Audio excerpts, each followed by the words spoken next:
think back to any time you've played a good round of golf. And I did this in Japan, actually, when I was going to Japanese Q school. So because the players that I was playing with predominantly weren't English-speaking players, I had to keep my mind quite active. So I was singing a song in my head. So I would listen to some music before I started the round and find a song that I was happy to have in my head for most of the day.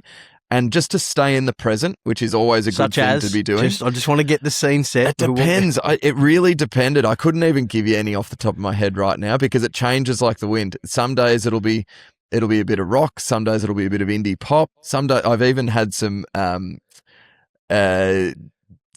like late 90s, early 2000s hip hop, which was where I was going through my sort of younger sort of rebellious sort of stage. But yeah, a very wide eclectic variety of music. But what you'll notice is that everyone has their own rhythm. Okay. And so as much as singing the song was keeping me in the present and stopping me from sort of thinking ahead, how many birdies, what's my score, yada, yada, yada. I'm someone who, believe it or not, likes to talk on a golf course. So that was a way to keep my mind moving. But every single putt that you hit has the same rhythm to it. So a 2-foot putt, from the moment your putter moves away from the ball to the moment your putter strikes the ball, that length of time for a 2-foot putt should be the same length of time for a 50-foot putt, 20-foot putt, 30-foot putt, 10-foot putt. That rhythm shouldn't change. Poor putters, the rhythm will change quite drastically from length of putt to length of putt. So there are great putting gadgets out there.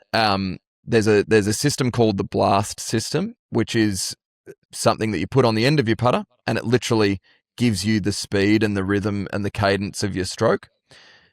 Most people will be sort of between 2 to 1 with your backstroke, or 1.5 to 1. So little quicker swing speed.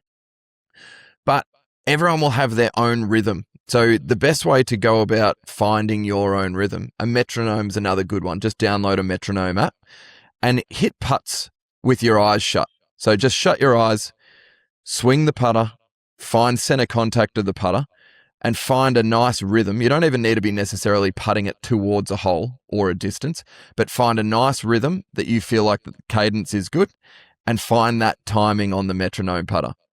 Close your eyes, sound it out, and find a similar cadence on the metronome putter. That's the speed and the cadence that your stroke should be for short putts and long putts. So go ahead and give that a try next time you're down at the driving range or on the putting green. Shut your eyes, hit some putts, and try and replicate that same rhythm.